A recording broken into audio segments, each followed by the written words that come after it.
we move away from cinema and we go on to Netflix. And Netflix. So I saw the Swindler, the Tinder Swindler, and this is essentially Netflix are hitting a groove with certain types of things. I think the different streaming platforms are beginning to realize what it is that they do. I think Sky Cinema, if you want films, Sky Cinema is where you go for a streaming platform. If you want documentaries, Netflix is becoming the place. And they seem to have hit a formula where if you can give me a pitch for something, give me a two-line pitch for something, and if it's an interesting two-line pitch, they have hit a formula of how to turn that into an arresting documentary. So, interesting two-line pitch for this would be like, um, man meets women on Tinder, convinces them that he's rich, takes all their money, and that's like the two-line thing of this. And then they go into this, and you start off and you meet these two women. So one of them is Swedish, one of them is Norwegian, and they were both talking about Tinder and about how it's great and how you go in there to, like, find a love match, or it's like there's everything on Tinder.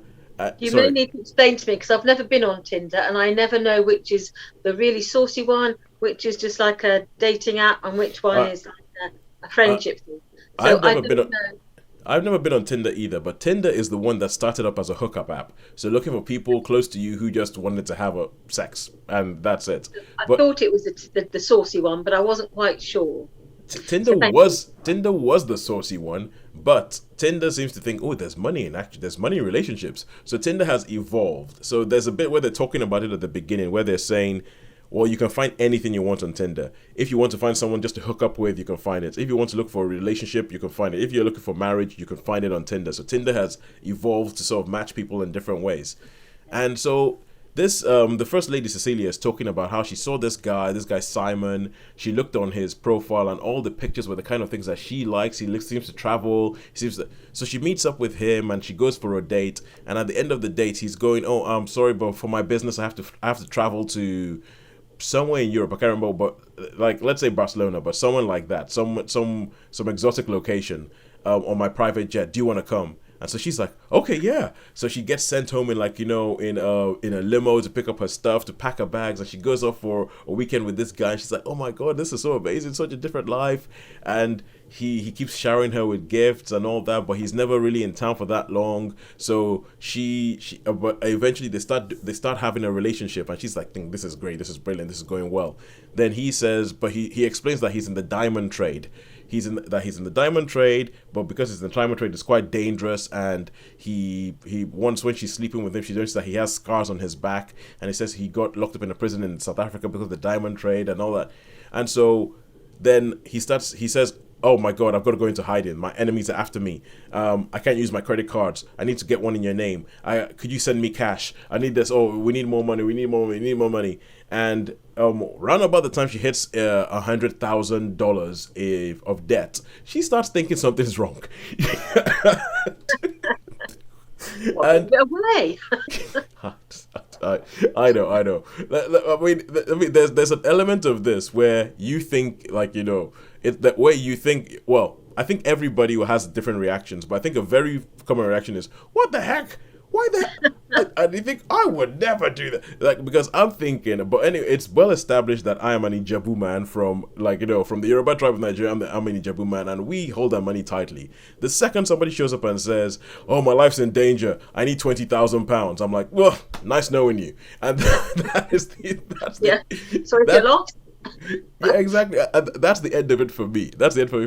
But I mean, But I also come from a country that has popularized sort of online romance scams, Yeah. 419 scams, where nobody in Nigeria understands how anybody falls for these, but people regularly fall for these, and it's actually like a multi-million-pound industry. So there are people who, because I'm not sure whether it's like a psychological thing or their makeup, that, can be swindled in this way.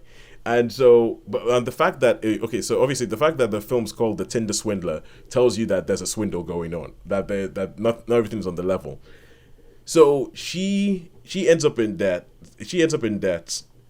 but this guy's saying, no, look, I'm going to pay you back. I've got this big deal's coming. I'm going to pay you back. And at the same time as this is happening, this is where the Netflix storytelling formula comes in well. And they have these two women telling the stories. And then you find out that there's something going on, because there's another woman who doesn't end up in a relationship with him, but ends up, and that is the woman. Oh, good Lord, this Pernilla. She's the Swedish one, and she doesn't have a relationship with him, but she ends up, like, as friends with him. And next thing you know, he's like, oh my God, I need help. And little by little, the first woman goes to a newspaper in Norway, and they start. Then it becomes this sort of detective, investigative story that they're telling you as to how they linked the things back to figure out who this man is, what's going on, how long it has been going on for, and who else is in trouble with him.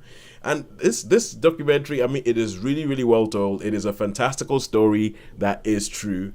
And as I said, everything from the Times to, like, the Independent have written stories about the Tinder Swindler. I keep getting a news alert on my phone talking about how the guy because the guy is an Israeli guy he's in Israel, and how he has been banned from using any dating app in the world now. and I just think it's a very, very well told story. It's a very well told story that will make you put your head in your hand and go, really. How did you not think something was going on then? At that point, shouldn't there have been alarm bells ringing? And the women in the film admit that themselves. They readily admit that there should have been alarm bells ringing. For some reason, they weren't. And I just thought I really enjoyed it. I'll give it a 4 out of 5. I would recommend watching it. But I do think that when it comes to documentaries, Netflix aren't currently nailing it. They are absolutely nailing it. I think there are a few things that get me as excited as watching something as a Netflix documentary coming up before it. I'm like, oh yeah, they know what they're doing. And it's kind of one of those things where you know that there's a formula, but yeah, enjoying the story too much to bother to figure out what the formula is. If I sat down, I probably could, but it will probably kill the fun. All right, so 4 stars for the Tinder Swindler. Sharon, I would say give that a watch this weekend. And let me put it this way, it made me thankful that I never had to go on Tinder. It's like, it makes me go, Claudia, my wife, I love you. Thank you so much. You saved me. I'm glad you saved me from you saved me from ever having to go on Tinder, because this is weird, crazy nonsense.